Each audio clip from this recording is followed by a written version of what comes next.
Okay. Okay, I'm speaking to the audience right now. So welcome. Welcome to this talk by Aaradhya. He just told me that he's in Princeton right now. It's 5:30 a.m. there, and he hasn't slept. So this might be the first talk where the speaker goes to sleep and not you.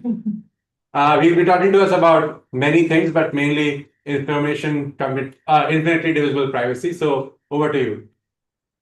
Okay, yeah, thanks, Raghu, for inviting me. And okay, so let's see how it goes. Okay, so I mean, broadly, my plan is to like sell you this overarching theme, which is one object, three incarnations: information, computation, and quantization. But okay, obviously, I'll not be able to do this in one talk. So for this talk, I'll be actually be focusing on the information part, and but I'll hint how I'm trying to develop the other two, which is computation and the quantization part. Okay. Okay. So let's see how it goes. And feel free to ask any questions because I'm not familiar much with the background of the audience. So if you think something is unclear, feel free to ask. Okay, so maybe just because my background is in probability, so I'll like start from sets and then slowly add more and more structure. So this is how maybe it will go. And okay, so if you have questions, feel free to ask. So basically, in this talk, these are the 5 questions that I want to answer you, or at least try to convey the idea. So the first thing that I want to convey is what is the definition of something called differential privacy. I just want to convey this notion of differential privacy. Then I want to convey this idea called what is the notion of Gaussian differential privacy. Okay, so you guys can see my screen, right? Yes. Yes. Okay. Okay, so these two are essentially going to be like previous work, not mine, but some previous work. And then we let's say I'll talk about the work that is let's say in a recent preprint. So this is this red ones. Try to explain what is infinitely divisible privacy and what is Poisson differential privacy. Okay. So I guess you have already seen Gaussian distributions, Poisson distributions. Maybe you'll also see something called infinitely divisible distributions. And each of them have a very good Wikipedia page. Okay. And then we'll briefly touch upon this information, computation, and quantization aspect. Okay, so these are 5 broad questions, but my task is to also convey one mathematical object and at least get the idea across that this mathematical object is kind of very important. And I guess this will be okay. So let's see. Okay, so the first question, what is differential privacy? Okay, so I guess people are familiar with the notion of a metric space. You have a metric space on the left, you have a metric space on the right. And if you have a function, you can define the notion of a Lipschitz constant of that function. So we will try to do the same for a Markov kernel or what you'd call a randomized algorithm. Okay. So this is an informal statement. For a randomized algorithm, we will try to come up with a Lipschitz type requirement. And this is what we'll call so this is how we will define this object called differential privacy. Okay. Okay, so this is a slide. I don't know. So I guess this will determine. Okay, so let me go through slowly. So this is, I guess, maybe one of the formalisms that let's say. So before going to the definition, let's just look at this example. So I guess people are familiar with the definition of a simple random walk. Do you see my cursor like on my screen? Yeah. Yes. Okay, so what happens in a simple random walk? Like people are familiar with it. Like you start at a position and you either go to your right with probability p or you go to your left with probability 1 minus p. Like, is it familiar to people like random walks on integer grids? Yes. Yes. Okay. Then the next, so to speak, generalization of a random walk, simple random walk, where you have a countable set instead of the integers, you might have an arbitrary countable set. Think of integer grid and so on. And then you might have, instead of just this p to the right, 1 minus p to the left, you might have a transition matrix or whatever you call it, a matrix with countably many row, like natural numbers by natural numbers transition matrix, and you define the usual transition probability. Okay, so that's your transition matrix.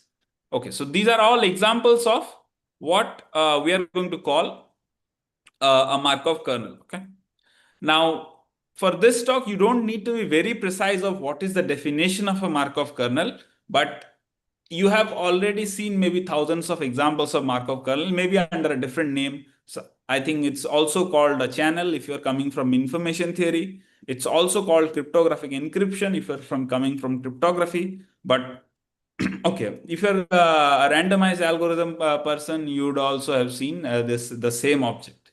And the idea is usually it is denoted as it will have a domain omega 1, which is a set, and it will have a range omega 2, and it will be some sort of map. Now, how is this map going to work out? So the idea is for every point on the left side, omega, this left hand side, I'm going to output a probability distribution on omega 2. And this is what happens for random walks. You start at a point, you actually come up with a distribution. And what is the distribution for simple random walk? It's a 2-point distribution, which is supported on omega 1 plus 1 or omega 1 minus 1. So that's an example. But in general, you'll have a distribution. Okay. So that's the definition of a Markov kernel. So officially, it's usually written at a Markov kernel is a collection of probability measures. Okay. Okay, so that's one. Now, Markov kernels or randomized algorithms have two incarnations, two different ones, and this is given in, sorry? So you gave the example of this random walk where omega was the set of integers. What is this script f? So script f is usually what is called the sigma algebra. I mean, you can skip the notion of sigma algebra for now. It's not really required. You just think of it as a function, like m is a function, but I'm not really a function. But what it does is it takes a little omega 1 and it outputs a distribution. And in the simple random walk is the distribution are supported on 2 points, which is omega 1 plus 1 and omega 1 minus 1. If you start at omega 1. Okay. And in general, it will be like a transition matrix. That means you can go to any place, but the total probability has to be 1. So like just like a transition matrix, you have like all the entries are positive, but row sum has to be equal to 1. Okay. Yeah, so transition matrix is nothing but Markov kernel. It's just the same condition that you've seen. I'm just writing it in like some fancy notation. Maybe that is one way to see it. But the only thing that is good about this notation is that it helps you generalize when your omega 1 is not a discrete set and omega 2 is not a discrete set. Okay. Okay, so that's the idea. Now, you have all seen this. I'm just stating this in equation 1. So, you know, if you have a Markov chain, then if you start from a distribution mu0 and you run the Markov chain for one step, you come up with a distribution mu0 times p. Like you do this opposite vector matrix product. So you get a distribution, the distribution of the first step of the random walk or the Markov chain. So that is mathematically can be described by this notation that Markov kernel is acting on P1. So you should think of P1 as the distribution of the first step or the 0th step starting point, and what is the distribution of the random walk at time 1 if you start from time 0 following P1. Okay, so this is the marginal distribution at time 1. And the other thing that you are interested in oftentimes is if you start at little omega 1, what happens if you do one step of the Markov chain? You'll have expectation of over this function f2 when you start at omega 1. So, okay, so this one same object has a different interpretation, and this is what I want you to get across. So I guess like I've tried to explain it in maybe in 3-5 different ways, but I guess the ideas got across. Yeah. Okay. So at least keep the transition example in mind. I'll give you some continuous examples now. So the continuous examples. Okay, so what you do is the following. So here, think of both the sets as real numbers. Omega 1 and omega 2 are real numbers. And what you do is you start from theta, if you start at theta, earlier what we were doing is you're picking theta plus 1 and theta minus 1. Now you're in the continuous thing. So what you'll do is you'll add a Gaussian noise. So theta, you add a Gaussian noise. So you get a distribution. So for every little theta, you get a distribution. And the formal way to write it is this. But I guess what I said in English is probably maybe more helpful. So I start at theta, I add a normal distribution. And that's actually a description of a Markov kernel or a randomized algorithm. Okay. So in general, instead of adding a Gaussian noise, you can add a general noise, mu, and that in the context of a group, you will call just convolution. Okay, these are just different names, but you are just trying to add noise. Maybe in your terminology, you will say we are doing coin tosses. Okay. Okay. Sometimes you do not do anything. That means you do not do any extra coin toss. But what you just do is a deterministic map. And that also is an example of a Markov kernel.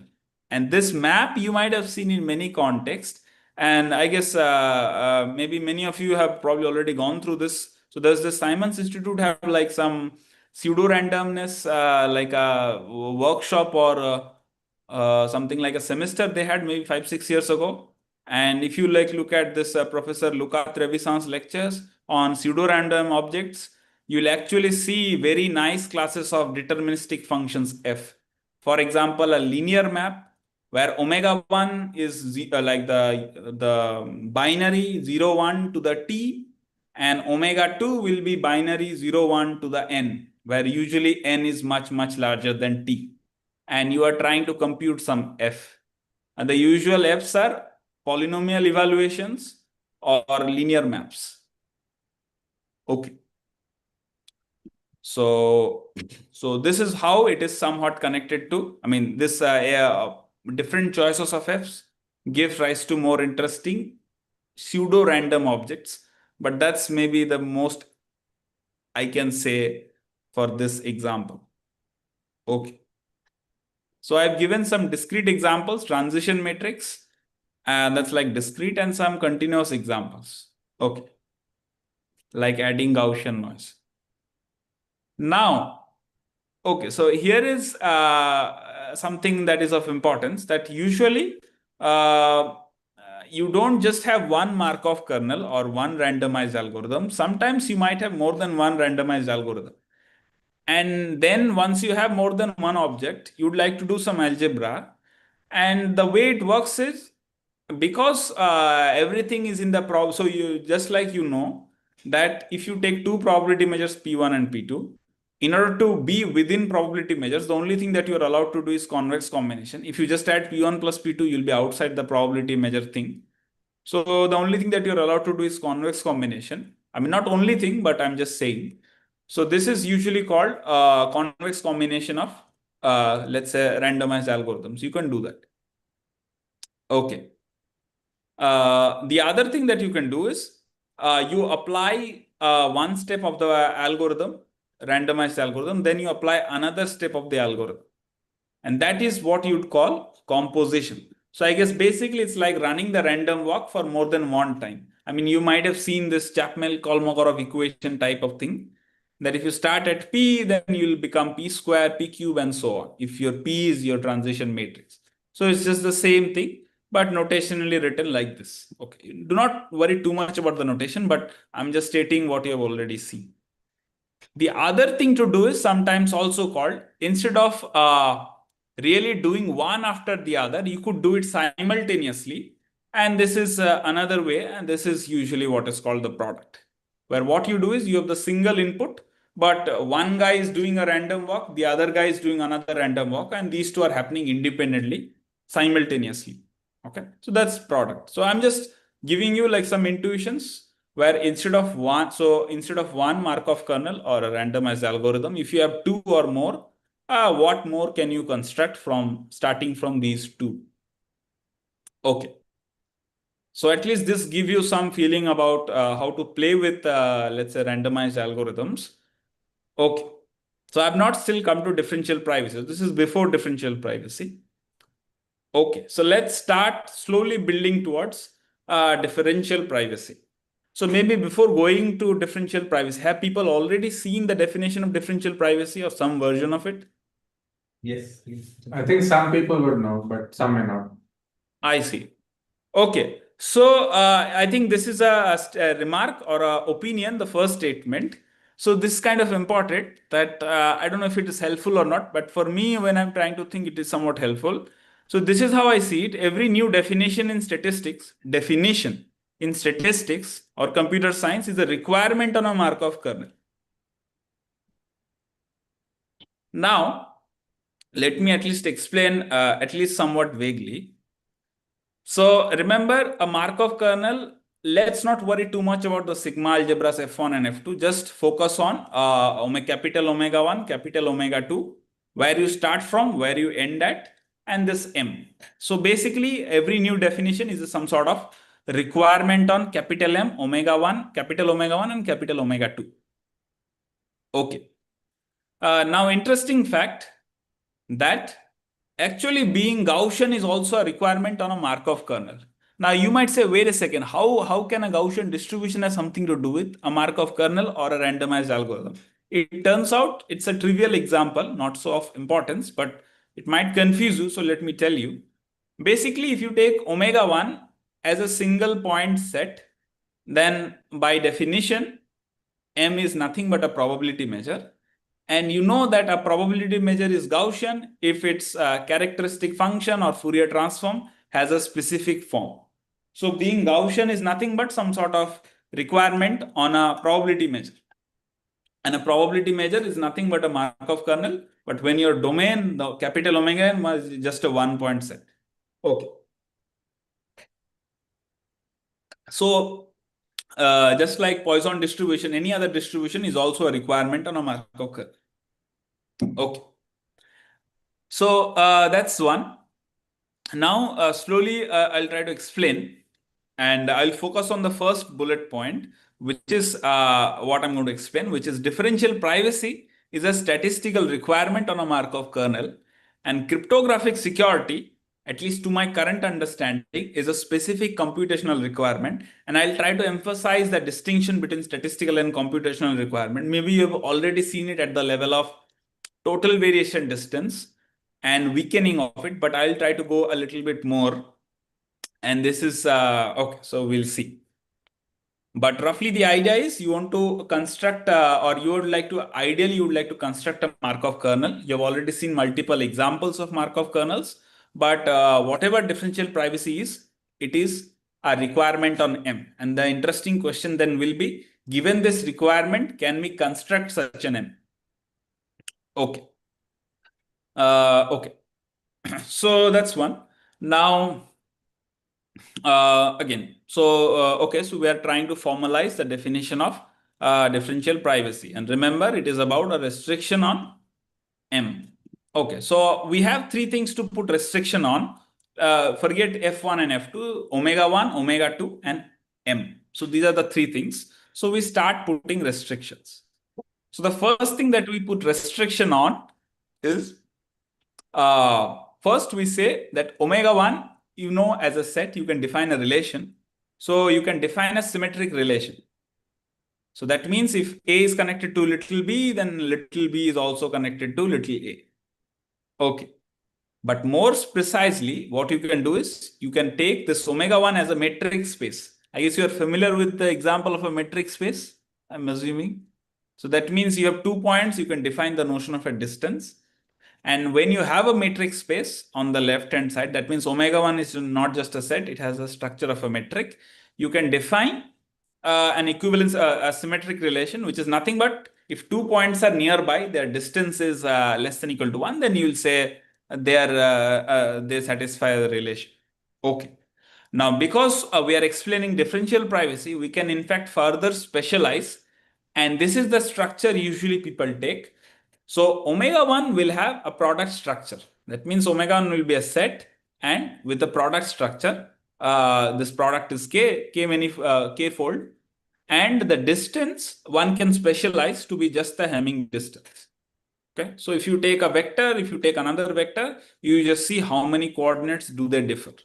So this is the specialization, but you can talk more generally.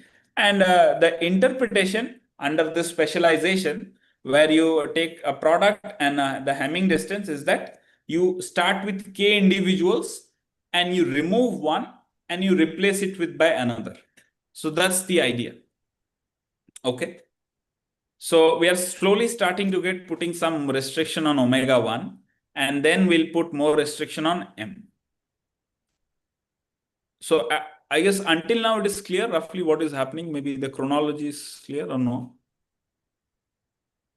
Yeah. Okay. So we are trying to put the appropriate restriction on m. Okay. So here is the thing. So the requirement of differential privacy is actually the following, is that whenever S and S prime are close, and in what sense? In this, in the sense of Hamming distance being less than equal to 1, that means at most one of the entry has been erased and replaced with somebody else, or okay, properties of somebody else. Then I want the output of these two distributions to be statistically indistinguishable. Okay, so this is the informal statement, and the real game is to really mathematically write down how do I capture this phenomenon. Okay, so I think this is where maybe you'd find this very interesting. Okay, so at least this is the intuition behind differential privacy, that if you have two different S and S prime which are somewhat close, why somewhat close? I mean, their delta distance is less than equal to 1, then you also want the output distributions to be close too. And this is what I meant by saying the Lifshitz requirement. You remember, if your original distance is small, you also want the output distance to be small. Okay, but the question is, how do I measure the output distance? Because these two are not really, these are like distributions. So we would like to see in some notion of distance. Okay. And maybe your thought is total variation is the first thing we should consider. Yes, that's a good choice, but it will turn out very interesting that you should consider something more general. Okay. So we have added one more constraint, that it's not just the set omega 1 has to have a product structure with this Hamming metric, but we also want this Lifshitz type condition on M. So this is the condition or requirement on M. Okay, we have not formalized it, but we just stated in form. Okay. So let's see. Okay. And then immediately, whenever you have this notion, statistical indistinguishability, you can think of a computational analog. And that's where the computation will come in. Okay. The information computation. Okay. So here, instead of the total variation distance, what will actually explain this notion of statistical indistinguishability is actually through something called Blackwell ordering. Okay, so maybe this might be, I don't know, to some mathematically different, but have someone come across this notion of Blackwell ordering? Yes, no?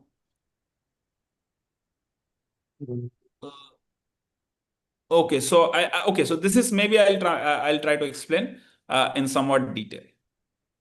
Okay, so maybe here is the question. Like how many people are familiar with something called hypothesis testing? If everyone is taking the course. Yeah. Yeah, most of them are. Most of us are. Okay, so I'll try to explain slowly. So this is the mathematical basis. If you forget the entirety of the talk, maybe this might be interesting.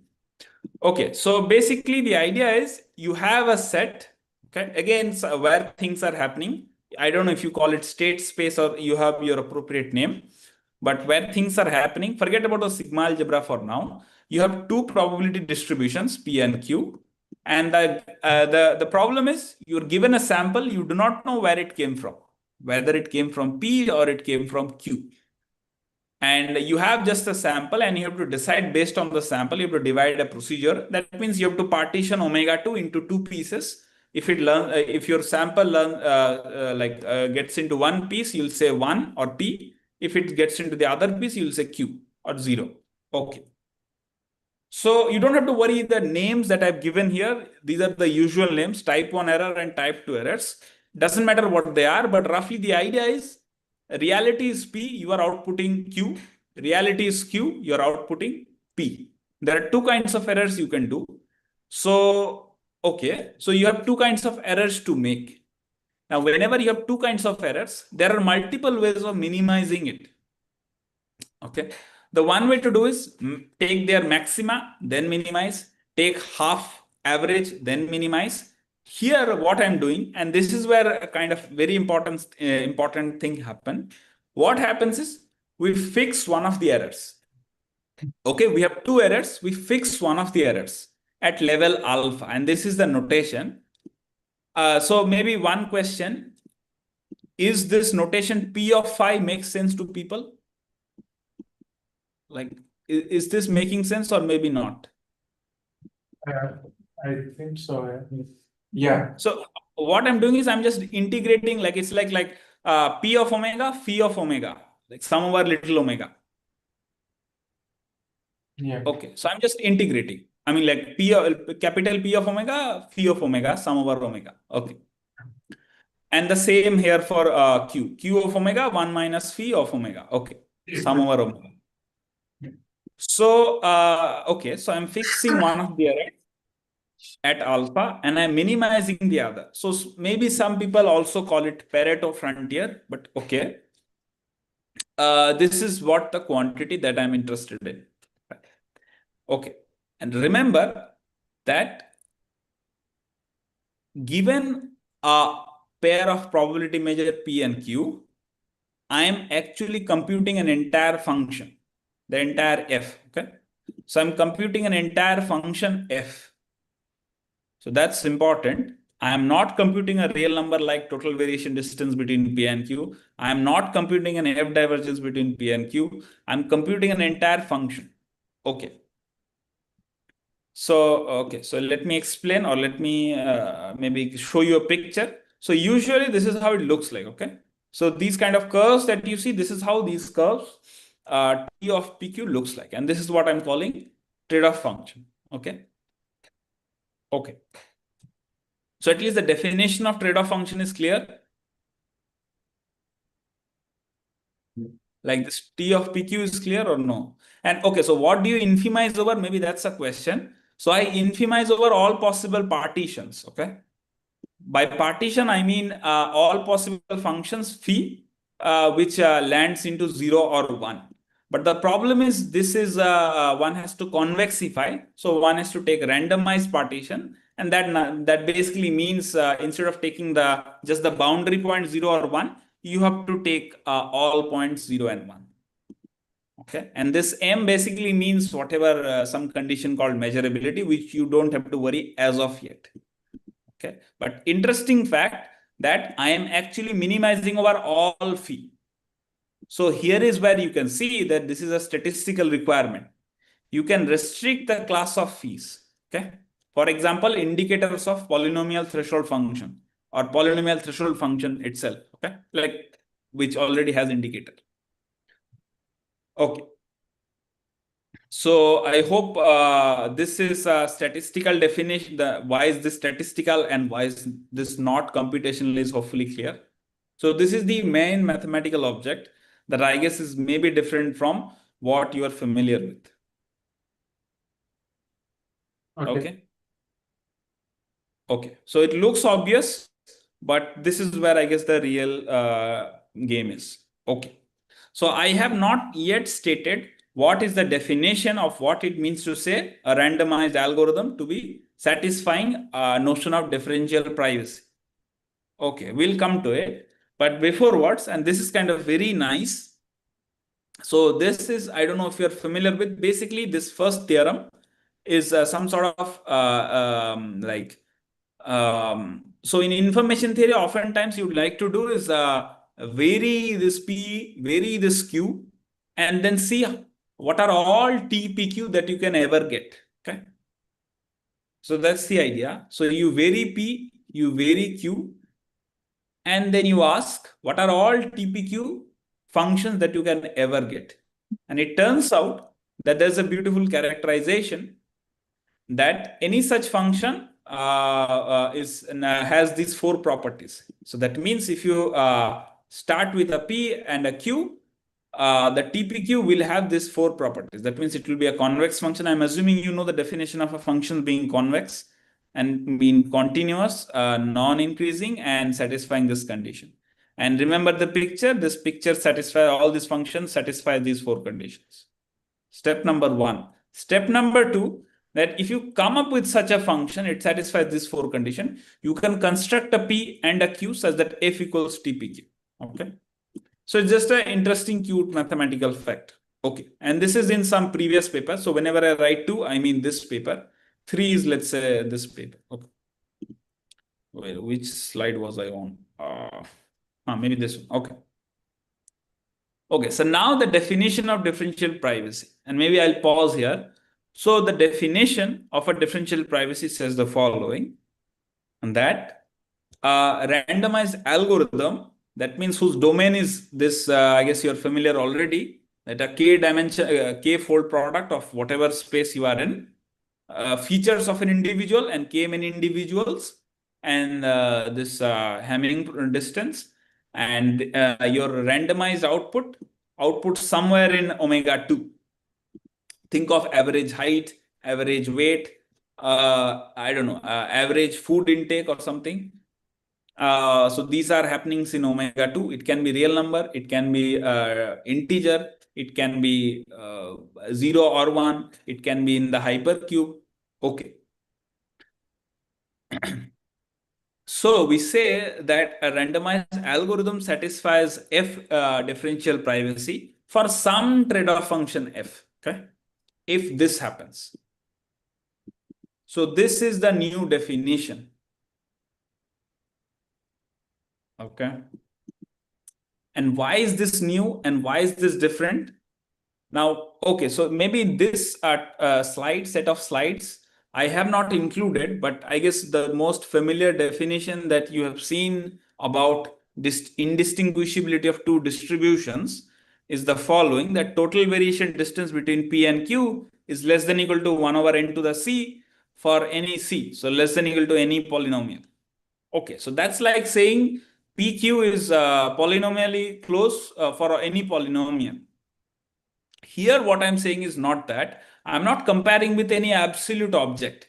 What I'm comparing with is actually an object that is of the same class. So that means if you forget this inf over delta or inf over all possible data pairs of data sets that are nearby, what I'm doing is actually the trade-off function, one trade-off function is on top of another trade-off function. Okay.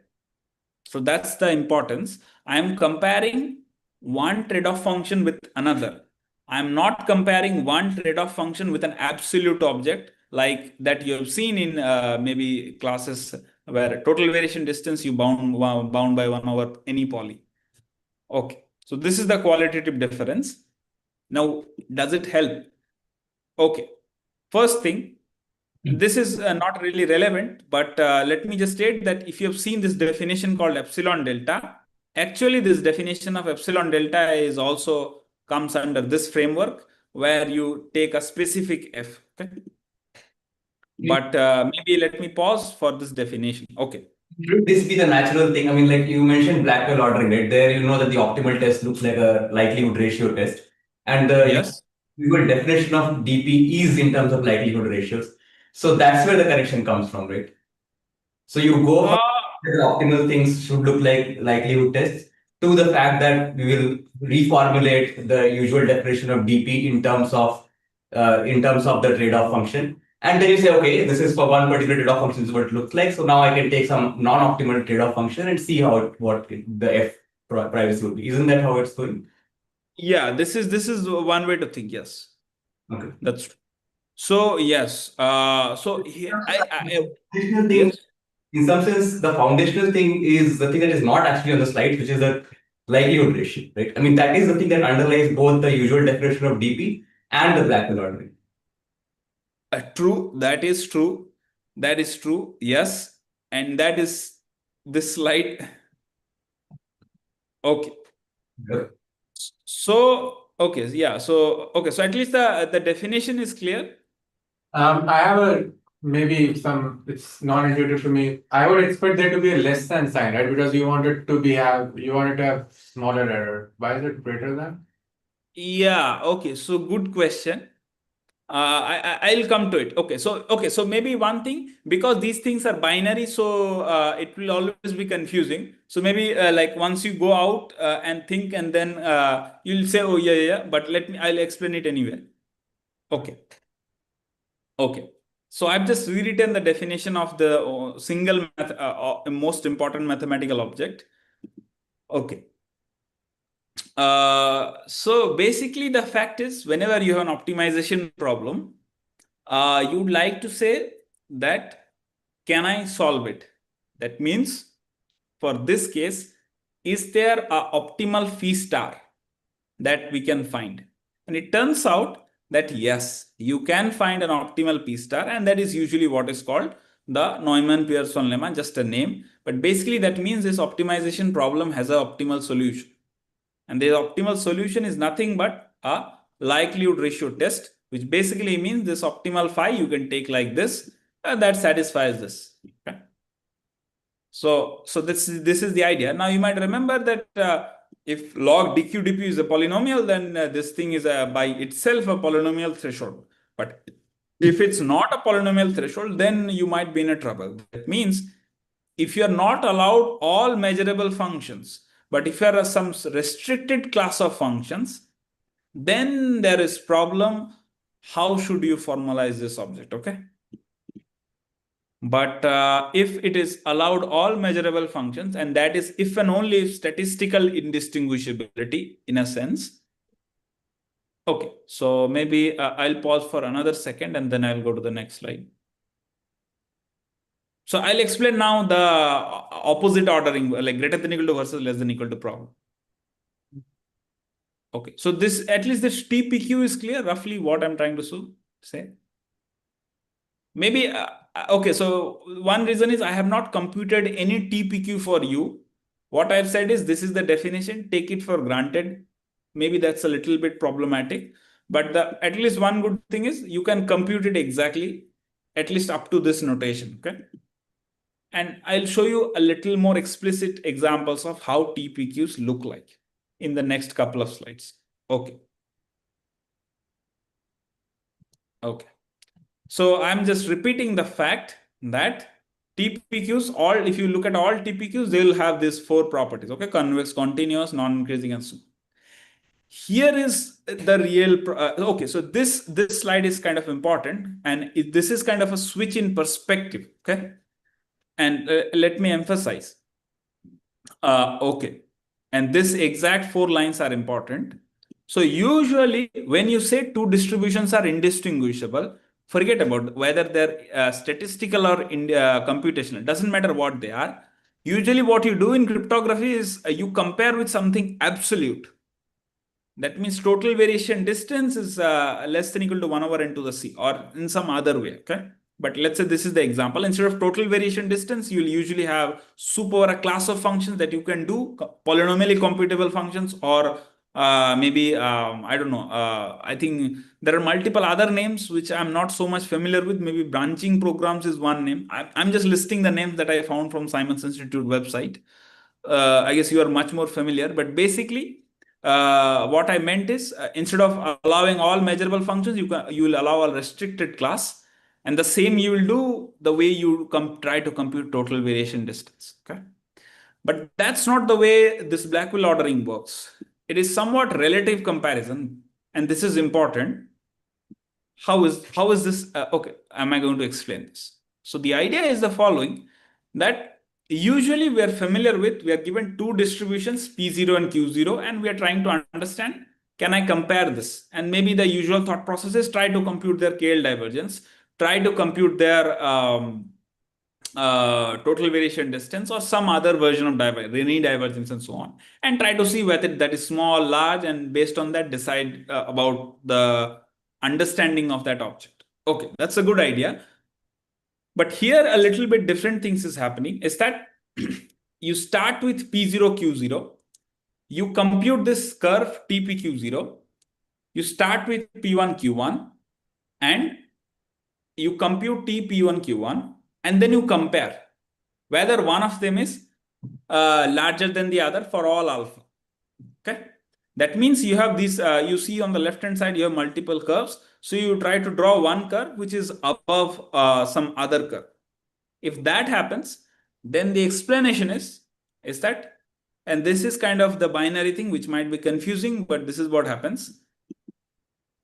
The higher you go, the harder it is to distinguish. The higher you go, the harder it is to distinguish. Okay. So PQ0 is higher, that means it is harder to distinguish. Now you might say, wait a second, this is an English interpretation. Is there an equivalent understanding? Okay. And that's that equivalent understanding is the reason why it is called Blackwell order. But at least this idea is clear. So usually you're familiar with two probability measures. Try to compare them. Here what is happening is you have four probability measures. Okay. Two of them the problem gave you. Two of them you are picking by yourself. Okay. Yeah. Is the idea roughly clear? Yeah. Yes. Okay. So this is kind of a different perspective. It's like a 2x2 chess board, and you are comparing like you switched your I don't know, like okay, okay, glasses. Okay.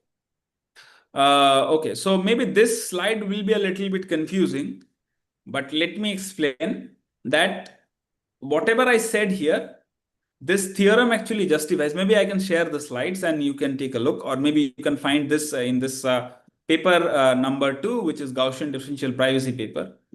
What it says is the following, that this thing, that one curve is higher than the other, is if and only if.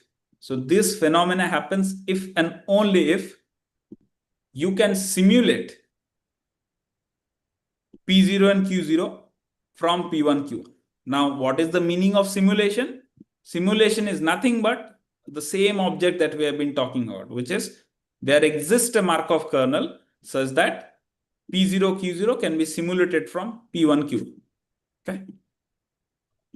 So this is kind of very important, that this is an equivalent statement. That means if you have four probability measures, TPQ0 is above TPQ1, Q1, then P0, Q0 can be simulated from P1, Q1, and vice versa. If P0, Q0 can be simulated from P1, Q1, then TPQ0 is always going to be higher. And how are you going to show the easier side, which is 2 implies 1? You just follow the definition. And why? Remember, okay, we use the notation M. Sorry, maybe that's a bad choice of notation. Remember, M of P1 had a definition. One step of a Markov chain. How does the probability measures evolve? Similarly, M of Q1 had a definition in slide number 1. So you just use the definition and basically follow the definition of TPQ and TPQ1. And how do you show one infima is larger than the other? You just show that all the the minimizer of one problem is a subset of the other. It's just that. Okay. So that's the easier direction. The harder direction is where Blackwell is famous for. And this theorem is an old theorem, 1950s. Okay. Okay. So, okay, I told you a couple of things. And the key importance is whenever you have two probability measures, don't just measure them literally. Try to compare with something P1, Q1. Now the question is, how can you come up with the P1, Q1? Is there a way to understand what P1, Q1 should you be choosing based on the class of problems you are discussing? Okay. So this kind of things has this problem. This kind of framework has the problem that if you want to come up with a P1, Q1, the question is, how do you choose what P1, Q1 you should really be considering for your own problem or a class of problems? Okay. So before going there, let's just see one example. Okay. So usually you can take your P to be normal 0, 1. I guess you're familiar with the usual Gaussian density, and you can take Q to be this. And then PQ, TPQ can be explicitly computed, not a problem. Okay.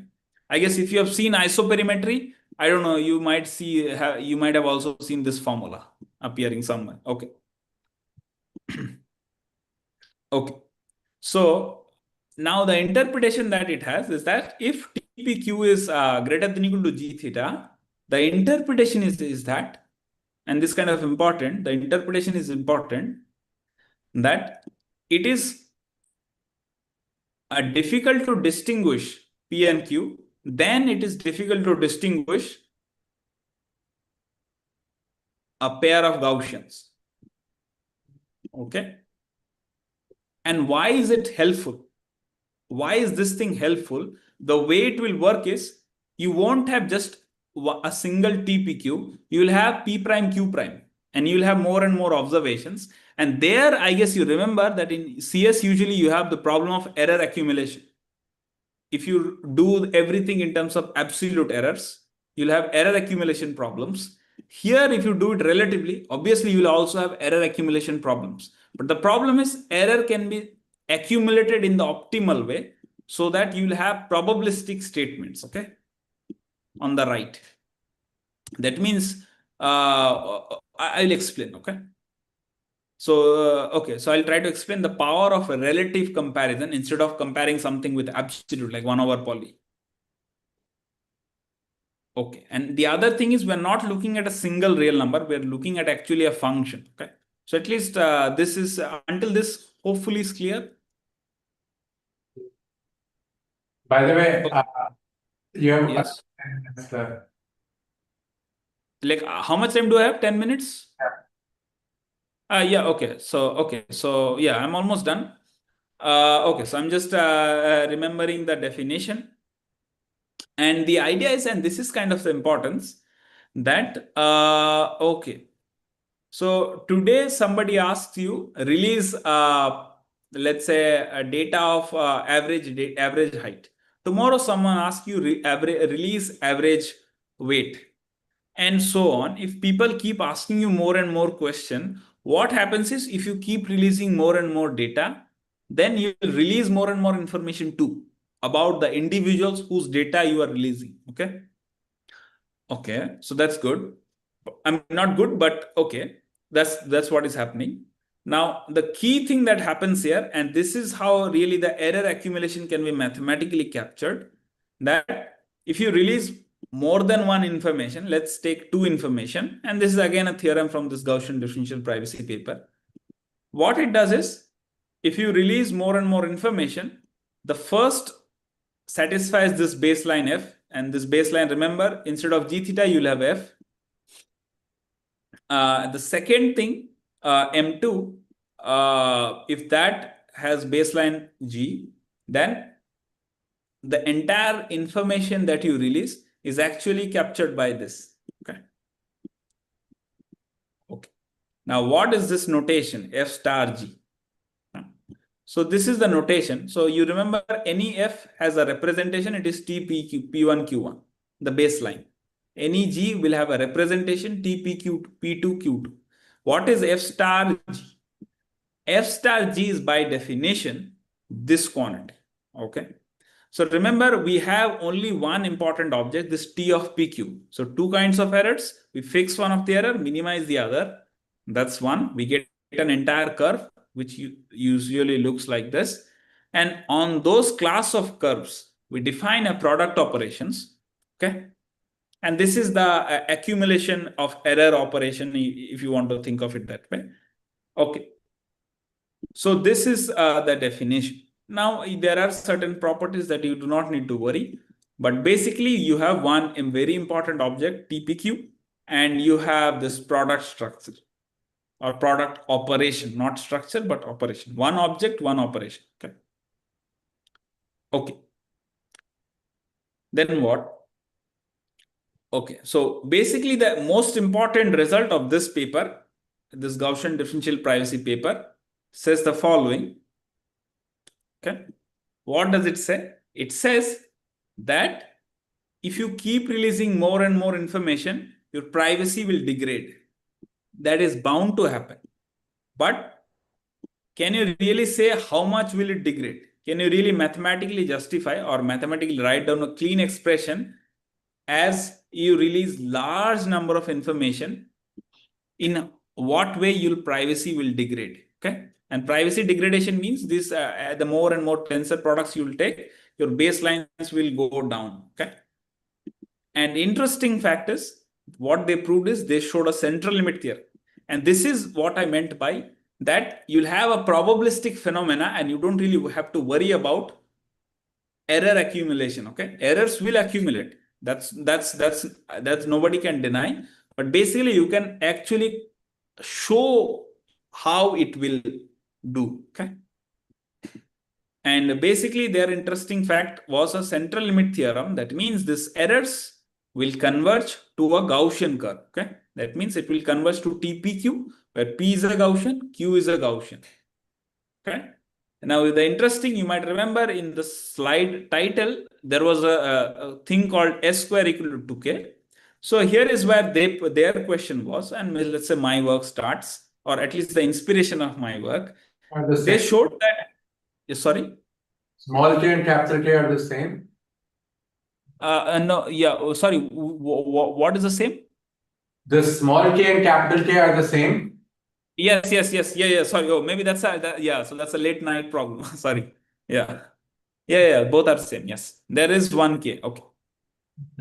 Okay. Yeah, you don't have to worry about these conditions, but basically remember that there was two parameters, just like you have usually in central limit theorem. One is a mean, one is a variance. So they think of it like this. But what they saw in their paper, if you search in their paper, is that they always have this condition S square equal to 2K, okay? And they ask the following question, that a proof of this interesting observation on construction will be helpful. So this is, so does anybody have a guess whether this should be always true or not?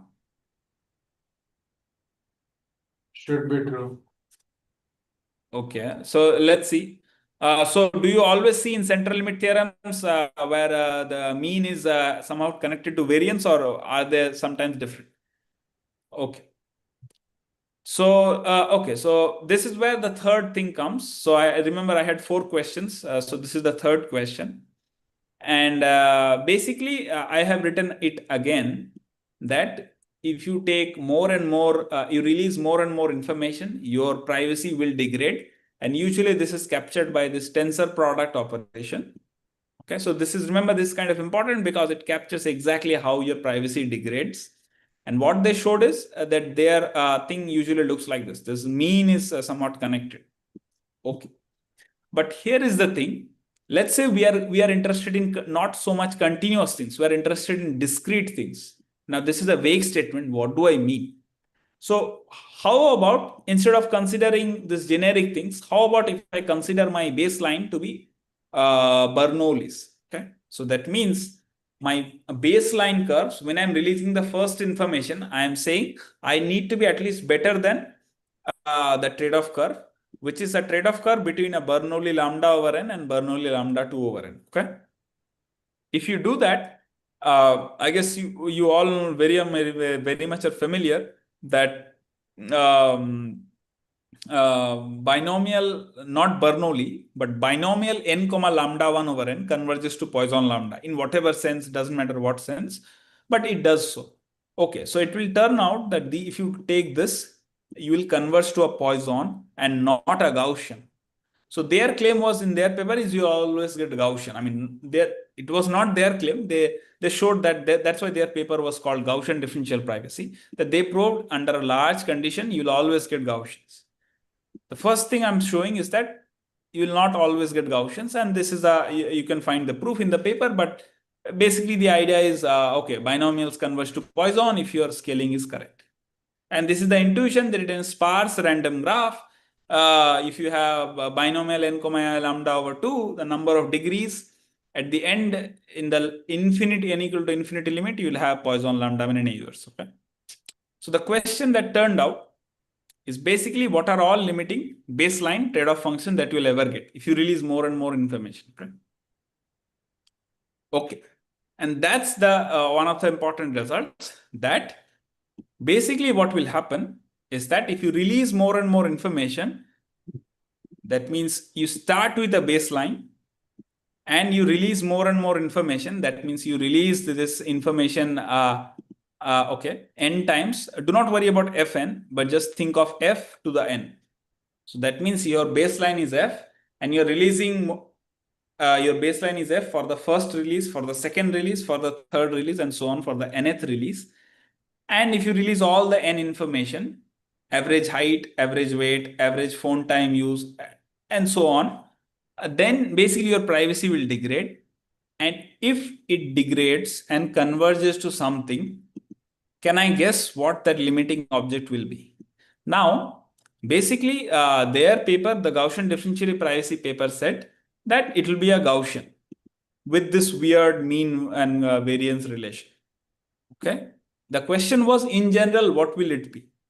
We showed that, or at least we saw that it can be Poisson. Is there any way that I can combine Gaussian and Poisson under a common framework? Okay. So can I combine Poisson and Gaussian under a common central limit theorem? Okay. You might have seen two central limit theorems, right? Poisson central limit theorem, that means binomial n comma lambda over n converges to Poisson, and the usual central limit theorem. And usually these two are like separate. Is there a way to combine it? And the answer is yes. In what sense? So the answer is basically that the limiting object, the limiting baseline curve, your ultimate baseline trade-off function, the one will it be, is actually has a somewhat nice parameterization. So this will be a little difficult for me to explain it now, but I can discuss it offline afterwards, the talk. But the idea is basically you can explain that P will be, it will be given by some trade-off function, T of PQ, but P will be a infinitely divisible distribution. Now, I'll not explain in detail what it is, but if you remember from a fact that any probability distribution is actually captured by some transformation of it. For example, Laplace transform or Fourier transform and so on. So if you give an explicit formula for the Fourier transform, it's enough that you have described your probability distribution itself. And a definition of infinitely divisible distribution basically says that there is an explicit formula for the Fourier transform. Okay. And you probably remember from the first two terms that these are Fourier transform of the Gaussian distribution. And this extra more complicated thing actually comes from the Poisson part. Okay. So that's why you usually ignore the Poisson part, because it looks complicated, the characters, the Fourier transform of it. Okay. Whatever it is, but the key point is any infinitely divisible distribution actually has a Gaussian part and a Poisson part. Okay. And that's how it is actually combine both the Gaussian results and the Poisson results. Okay. Now remember, P is not just a distribution. I mean, it is a distribution, some special kind. It has a Gaussian component and a Poisson component, but there is also a Q. And this Q is what you will call a change of measure. I mean, this you might have seen or done many times when you try to compute Chernoff type bounds. Okay. The optimal exponential change that you'll do over change of measure. Okay. So this is the object. Now the question is, can I resolve this S square equal to 2k problem? Okay. It turns out that yes, you can do it. And the answer is actually positive.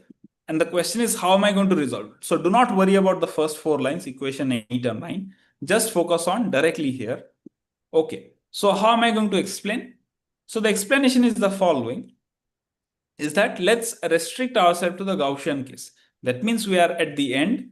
We have our limiting distribution or limiting baseline curve. F infinity is a Gaussian. That means it is T of P infinity, comma Q infinity. Both are Gaussian. So let's start with P infinity.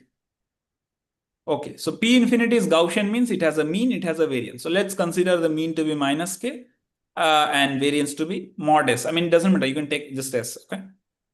Now remember, what we said is this is all that we are going to get. Okay. You're running out of time, by the way. Oh, okay, sure. So maybe okay. So so maybe I'll just end with saying that whatever P is, it has to satisfy an extra condition that the exponential moment of P will have to be equal to 1. And you know it as a fact that if you're given a Gaussian distribution, and if you know the mean and the variance, you can compute the exponential moment. And the exponential moment of a Gaussian is nothing but e to the m plus sigma square by 2.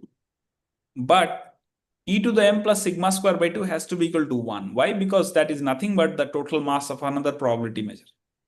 And if that is equal to 1, and you will see this. So this is one resolution. Okay, so maybe I'll skip with I'll skip the other result, which is so I haven't showed you yet a construction of a mechanism. That means, okay, I have given you a condition that I will call a mechanism or a Markov kernel or a randomized algorithm f differentially private if it satisfies some condition. But can I really construct one? And the answer is yes. And in this Gaussian differentially privacy paper or previous papers, you might have heard of something called Laplace mechanism, Gaussian mechanism. So this paper constructed one.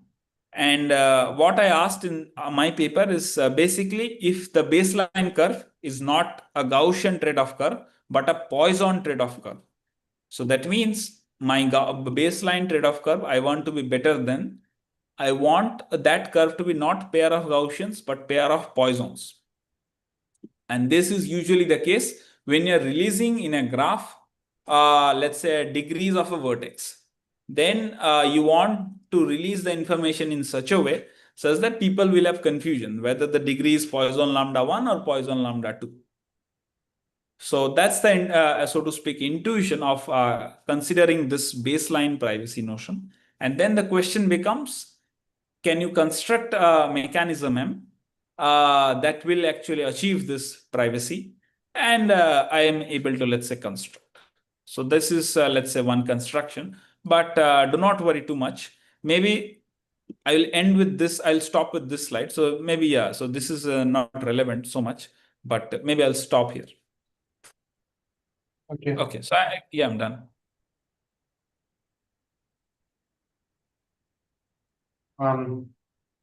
Questions? I had a question. If you go back to the Gaussian, the first slide, the result slide. This one? So which of these conditions you later on you say that it's not always a Gaussian, it can even be a Poisson thing. So which of the two conditions changes? No, so the condition is basically that this won't really be valid. One of the conditions will fail. Now, yes, you just have to check which one fails. So if I recall correctly, I think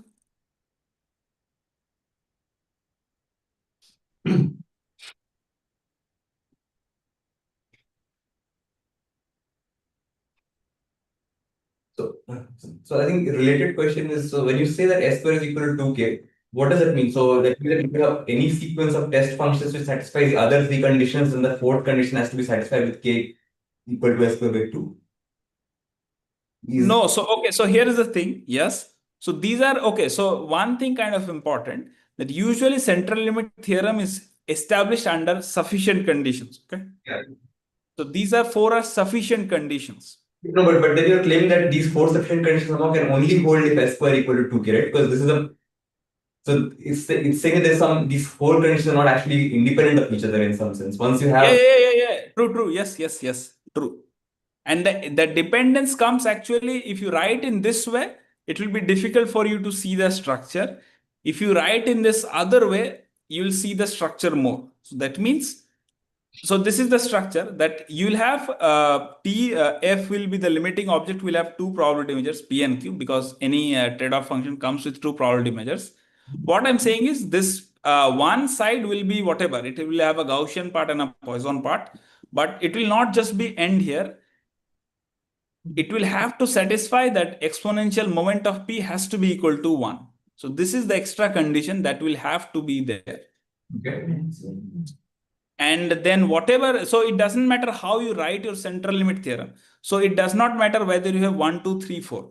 What I'm saying is if it converges to a limiting object, whatever it is, it does not matter whatever it is, the left-hand side will be P, the right-hand side will have to be Okay. e to the x times P, and that also has to be a probability measure. So say if the limit exists under whatever conditions, it has to have this extra. Yes. If the limit exists, it will be a P which will have a Gaussian part and a Poisson part, but that's not where it ends. this q has to be e to the x times p. So that's the condition. Yeah, if it exists, yeah. So this is, so yeah, my result is if it exists, then what will be the structure? So that was my question, because they already provided some sufficient conditions. So my condition was that, okay, let's assume I exist, then what will I be? And this is, let's say, the one of the statements. I mean, yeah.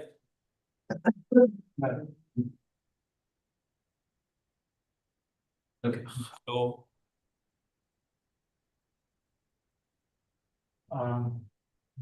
Other questions? Yeah, let's thank you.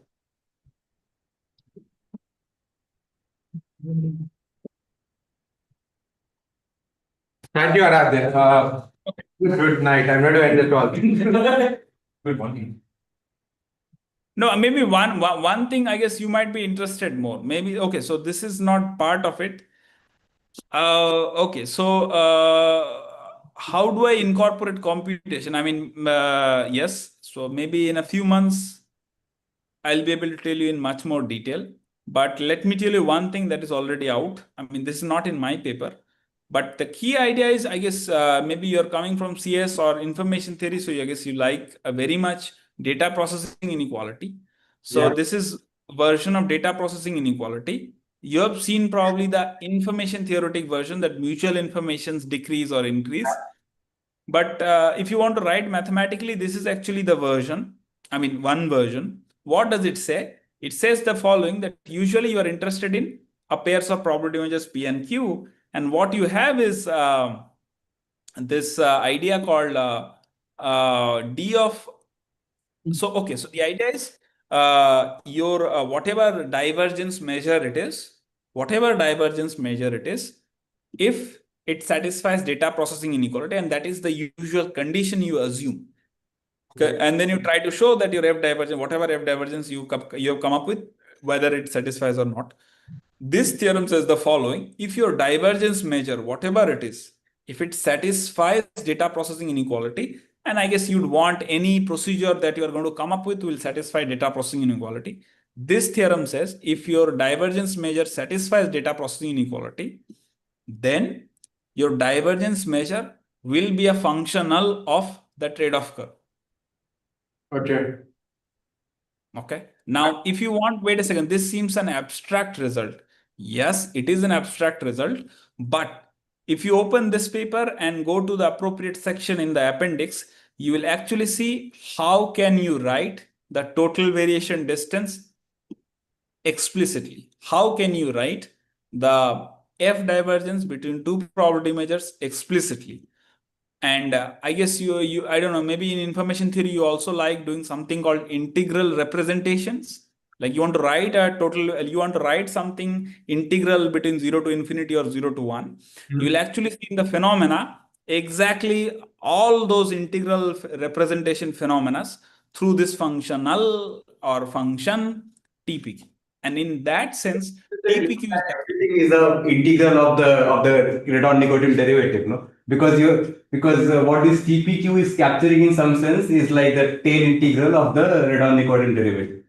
And so since everything else is an integral of some function of that, you should be able to do. I mean, like this is like the usual thing that you can write the expectation in terms of tail probabilities.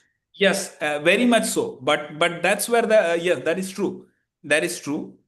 And the key problem is that this is where whenever you capture something just by total variation and say that if total variations is small, statistically indistinguishable, actually total variation does not capture every aspect of data processing inequality.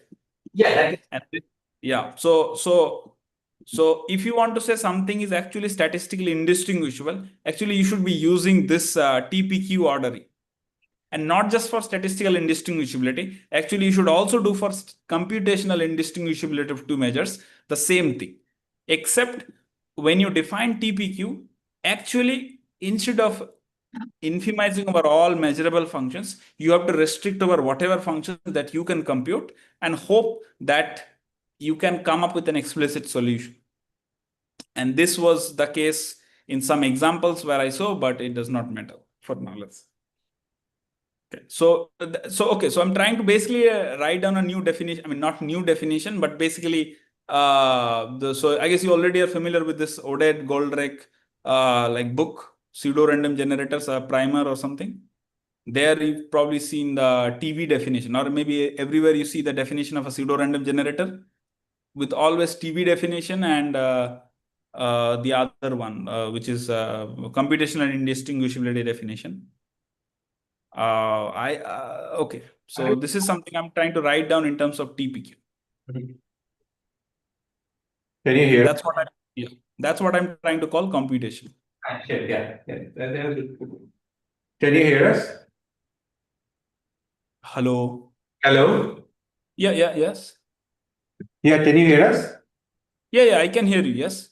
No, so let me just say why people do total variation or anything else, right? I mean, the point is that you think of it in terms of downstream tasks.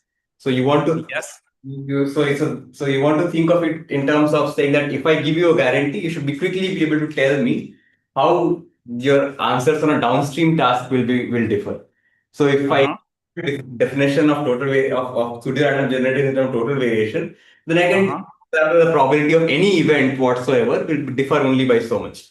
That's true. That is very important. So the thing is that if you have a complicated functional, that's why people also don't use scale divergence, for example. It can be a stronger thing, right? So you can try to define, I mean, suppose you don't go all the way to Blackwell ordering. You can still try to define, say, your pseudo-random generators in terms of KL divergence. Many things would be easier, like tensorization would be much easier, for example. But then, like translating to downstream tasks, right? If you're doing a randomized algorithm, what you're interested in is the probability of success, whether it is 90% or 80%. And if you say that if it was 90% earlier, it will be at least 80% now if you use my generator. That is the kind of guarantee you want to be immediate. So that's the reason total variation is used, or Wasserstein is used, for example, because the translation for a downstream task is trivial. It's immediate. There's immediate interpretability. Yeah, but instead of saying 90%, what I'll say is I'll do as best as better than deciding between two Gaussians or deciding between two Poissons. Yeah, that is true. I mean, so differential privacy, it makes sense because it may be that all you care about is distinguishing between some things, except for like just as much as you would have been able to distinguish between two Gaussians or two Poissons. It makes perfect sense. But the reason for total variation distance, I mean, and also like in differential privacy, the usual notion is much stronger than total variation, right? It's in terms of likelihood ratios. But in algorithms, and the reason why total variation is or Wasserstein kind of things are used is because of this immediate downstream interpretability. So that yes. That's where it comes. So the thing is like in anything else, right? Anything which is more sophisticated or potentially more general will not have this, like even KL divergence will not have this immediate interpretability. I will not be able to say that, oh, if I have this much change, then the change in my output, if I change my the perfect randomness with my pseudo-random generator, then the change in the success probability would be this much. Total variation gives you that immediately, and that's where the importance comes from. So in some sense, to justify this moving to a different notion, it would be nicer in some sense to so basically to have an algorithmic application in mind where that definition makes more sense. I think differential privacy is a good example because there it does make more sense because the kind of distinguishability, maybe for legal reasons, for example, the thing you might want is just saying that, I can distinguish it no better than what you can do distinguishing between populations, because population means are often Gaussian, and whatever distinguishability you had there, that much distinguishability you still have. So there, in that sense, it makes a lot of sense to have this kind of a notion than the usual very strong notion of having likelihood ratios bounded, right? That e to the power minus epsilon into power epsilon for all ratios. So you might be able to do much more because that definition might not allow you to do things at all. Whereas for something like, say, if you are doing primality testing, right? Let's say. Then you want a guarantee in terms of success probabilities. Like my success probability is this much and it will change by this much. Maybe a multiplicative change is also fine because these properties are often driven so low that it is fine. So I think so in terms of motivating it, that might be a good way to think about it. Like you take an algorithmic application, like a specific algorithmic application, primary testing, or some other randomized algorithm for something, maybe an online algorithm or something, and then say that okay, this definition still gives you good downstream interpretability. I think that's one comment. Oh, I see. No, yeah, I think like basically for the computation aspect, I'm like following this Goldrex or like 100-page thing. And then I think Luca Trevisa gave some explicit construction of pseudo-random generators in his talks. Yeah. And I'm just trying to write everything in terms of TPQ, what happens. Yeah. And then, yeah, I think, I mean, so for okay. example, the most important, like one of the more important things, what is called the hybrid argument or Lindenberg argument should probably go through it. Okay, maybe this is something I'm not really familiar with. What do you mean by hybrid argument? So what you might in probability call the Lindenberg trick, right? When you prove something. Yeah. This is invariance principle, like the No. Mossel. So this is something simpler. Yeah, in various cases, so proof might use it. But so this is just the fact that when you try to prove central, like the one of the easiest central limit theorem. TVD is a metric. Huh? TVD is a metric. No. So, yeah. In a hybrid argument, that's meant. But like the argument is that you want to say that the sum of say n Bernoullis goes to the same limit as the sum of n normals, right? So you say, okay, Yeah. I will change one of the ith one from a Bernoulli to a Gaussian and see how much the distribution changes. Then I do the next one and the next one and the next one, and this way you can get the full Bernoulli, for example. Yeah. No. So this Yes.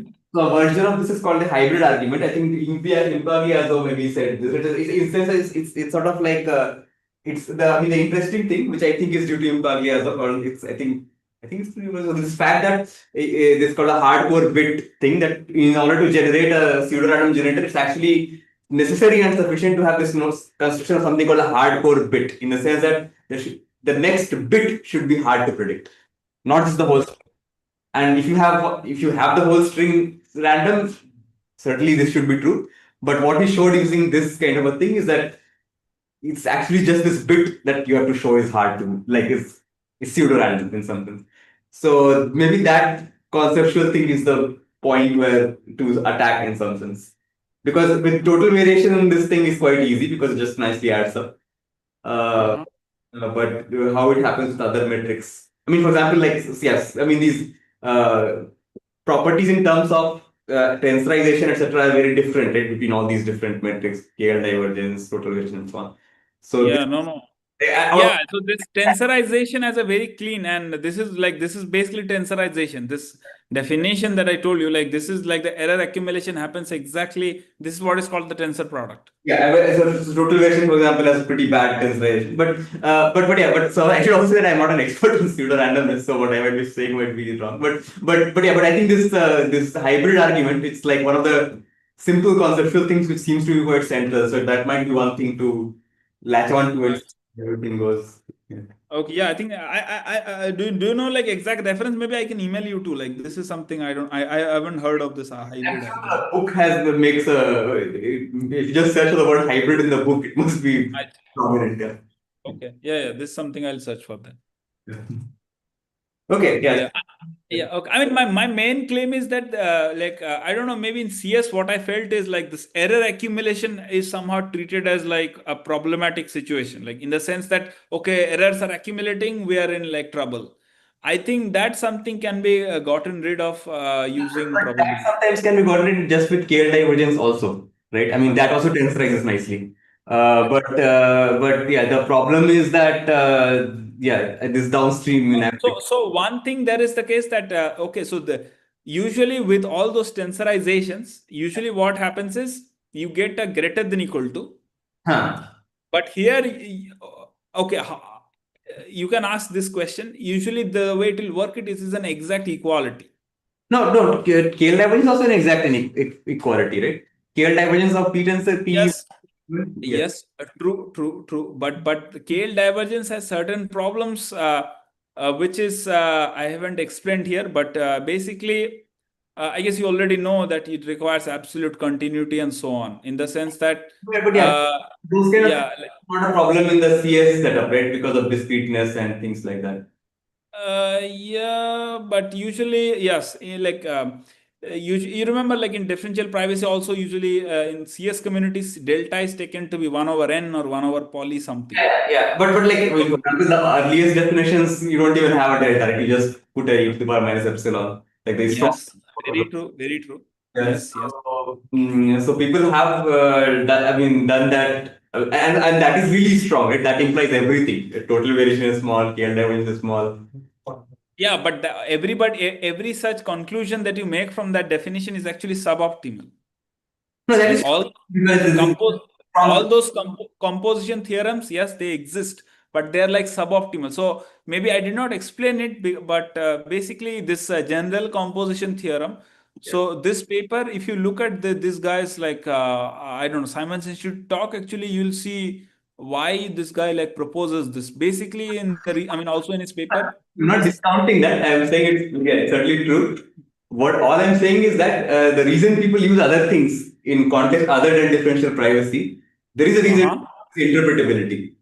Right, for algorithms. So in differential privacy, I completely agree that this kind of compositionality, etc., is extremely important, and it makes sense also, like that you don't want the strongest definition. You want a definition which is good enough. In some sense, the Gaussian thing. I mean, so I think the equality is one thing. The other important thing is that this one lets you make statement of the following kind, right? Like if you're talking to a lay person, if you say that I have the same kind of distinguishability that you would have if you were just doing a survey and checking population data, because population data will be like Gaussians. And you are saying that I will guarantee you the same kind of distinguishability or indistinguishability as that would have given you. Right? I think that that's the kind of statement you can make out of such a thing. Whereas the usual definition, even though it's stronger, is much harder to motivate to a layperson. No, that is true. Yes, yes, yes. So in the differential privacy thing, even from the point of view of the thing you want to apply it for, this kind of thing in terms of distinguishable, like this T functions makes a lot of sense. Like just from the point, like even if it's mathematically not elegant, just from the point of view of from application, you'd want to formalize this notion that I am as indistinguishable as survey data would have been, or something like that. So I think that is true. In the algorithms thing, where pseudo random generators etc. would be there, the goal is slightly different in the sense that all you need is to say that, I mean, usual way of interpreting it, I'm not saying that that's necessarily the right way, is that there's a certain notion of success probability, and you want to say that success probability will not change by a lot if I move to a pseudo random generator instead of a pure randomness. And then total variation is immediate, right? I mean, if I have the total variation distance is so much, then that's what it is, right? Whereas, something else might not be so easily interpretable. So that is one. So I mean, yes, in terms of formulation, I would say that is one thing to think about in terms of what it would mean for an algorithm. Like take a specific algorithm or a specific algorithmic application in mind, like primality testing or something, like a randomized primality test or something. Say what it means. And the other thing in terms of pseudo-random generators and their constructions, I would think that technically at least, that this hybrid argument might be one place to see what things mean, because so yeah, I think like what I tried to understand is maybe there seems to be two groups of people. One who is trying to construct the I have constructed a pseudo random generator, for example, a random linear map or a polynomial evaluation by random coefficients, and then I'm trying to see how much pseudo randomness can I get out of this object. That's one way. And this is like explicit pseudo random generator construction, and I think this is the most probably that I'm more interested in.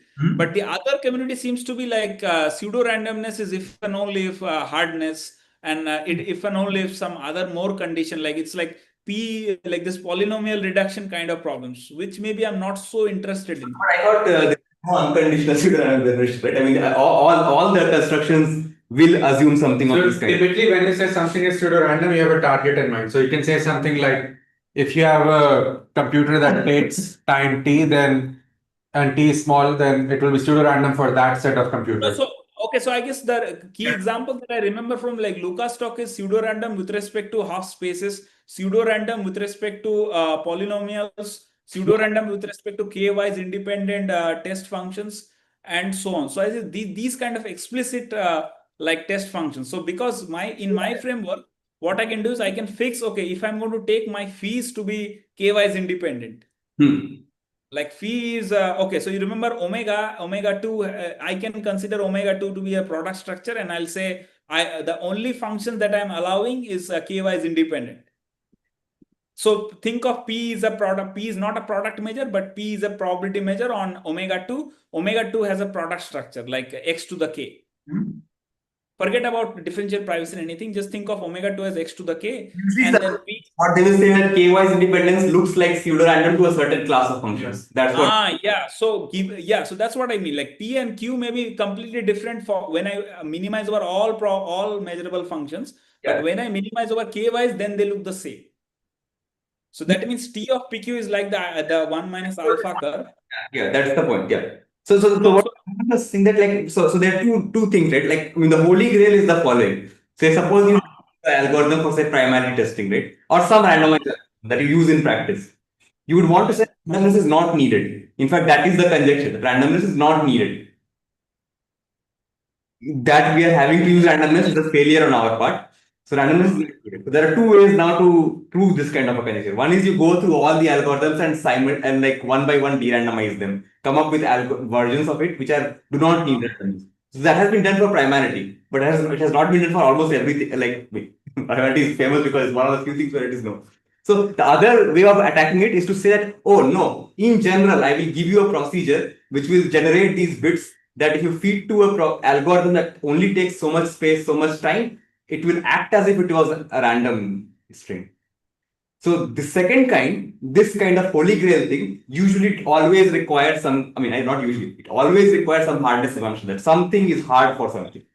There's functions that cannot be computed by certain size programs. It could be explicit or it could be non-explicit. Like sometimes you say by diagonalization it is hard. Yeah. But you need some hardness. Yeah. So you need that. Essentially, the point is that if something is hard for you, so suppose you throw a ball, right? Then you can predict, okay, if I throw it with this speed at this angle, it will land there. So this is an easy problem. There is a pendulum you're swinging, it's an easy problem. Now, suppose you have some particle in water and there's some Brownian motion happening, then you won't be able to predict as easily. Right? It's a hard problem. And that's when you say it is a random, it's moving randomly. Because if something is hard, if you cannot predict it, for you it is like it's random. So this idea is what is used. Like if something is hard for you, you can use it to generate randomness. Because by definition of it being hard, you cannot predict it. Yeah. And if you cannot predict it, it's like random. Yeah. So this is the holy grail, and this requires assumptions. So then people go to this weaker side, which is say, okay, I will not try to de-randomize all these algorithms. I will try to see for this very special class of functions, can I show a very explicit pseudo-random generators that will fool those. So then you start. This is the kind of, let's say, I can like most resonate with as of yet. Yes. Yeah. So this will be where they talk about like half spaces. Can this class of pseudo-random distributions fool half spaces or and so on? I think the closest I haven't followed the literature exactly, but I think Raghu Meka and maybe David Zuckerman wrote a couple of papers maybe 10 years ago. Polynomial threshold, maybe they have written lots of more papers on this, but this is the two paper I'm trying to understand now. Polynomial threshold functions. I'm sure there have a lot of papers on this topic. Yeah, I think recently also, I think like this Ryan O'Donnell wrote maybe one or two. Yeah, that's a pretty hot area, I would think, in various ways, and there are lots of people with lots of papers. Yeah. Often, I don't know I don't follow the very recent literature so much on this, but yeah, it's one of the foundational questions in complexity theory. So it's like always, there's always some activity going on. Yeah, I kind of I think like maybe in maybe 10 years ago, this was very popular. This Mosel Donnell Oleseki. Sorry, I don't remember the name, but MOO. Yeah, invariance. Yeah, I'm trying to digest that because also in this differential privacy, also the proof also like goes through actually Bayesian theorem, which is nothing but this invariance principle in disguise. But I mean, the invariance principle is sort of like more. I mean, variation is sort of like for linear functions. What the invariance principle is for. Yeah, very much true. Yes, yes. So, but this okay, yeah. So in the, yeah, that might be nice to see. Like, is there a way to think of this in this more like the I don't know what it will mean, but like this kind of central limit theorems, do they generalize to the non-linear? Uh, Yeah, I'm trying to think about it. Hopefully, I'll be able to have something non-trivial to say about the computation aspect. Like mostly this is like information or statistical result as of yet. I mean, obviously you have probably seen you have not seen any 0, 1 to the n or 0, 1 to the log n. Okay, so So yeah. thanks for giving the talk at such a late hour. No, no, I mean that's okay. Yeah, I think it was. Maybe we can like chat afterwards, like not today, but sometime afterwards once I have a better understanding of the pseudo random thing. Yeah, send us an email. Like, Yeah, and yes, and maybe you can visit also whenever you're in the country. Yeah, sure. Maybe like okay, I'll do like yeah, I think I'll definitely visit. Yeah. Okay.